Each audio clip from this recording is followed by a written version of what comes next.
të bëra një llogari.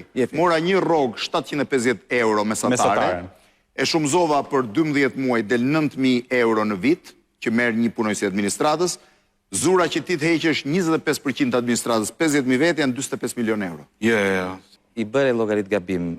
Administrata kushton po thjesht 2 miliard euro në vit. Po ç'më duhet mos sa kushton administrata në bështëzime të tjera, unë po të llogarisë rrogat. Por unë po them për rrogat, po flas për rrogat. Po, rrogat kushtojnë. Po s'kam rroga 750 O Fevzi ke bërë llogarit gabim, o Fevzi tani se do ta bëjmë 1500 euro. O Fevzi janë do bëjmë 90 milion vit. O Fevzi 200.000 veta që është administrata. Nga 10.000 euro në vit janë 2 miliardë euro.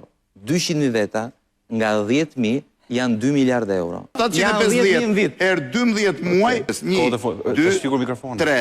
Kur ta mbarosh? 450 milion. 450 milion. Me numrat jemi shumë mirë, Fevzi, mos kemi merak. Unë nuk po them që është kjo ajo që ne synojmë. Unë po them që mund të kursesh 1 miliard euro duke luftuar shpërdorimin, duke luftuar dhe korrupsionin dhe pa ndikuar në mënyrë domethënëse në numrin e të punësuarve në administratë. Por kjo nuk do të thotë që të gjithë militantët e Partisë Socialiste që punojnë për Partisë Socialiste dhe janë me mira, mos thëmë me 10 mira, dakord, marrin rrogën kot në administratë dhe punojnë për Partisë Socialiste dhe ka teknika dhe mënyra sa të duash për t'i kapur.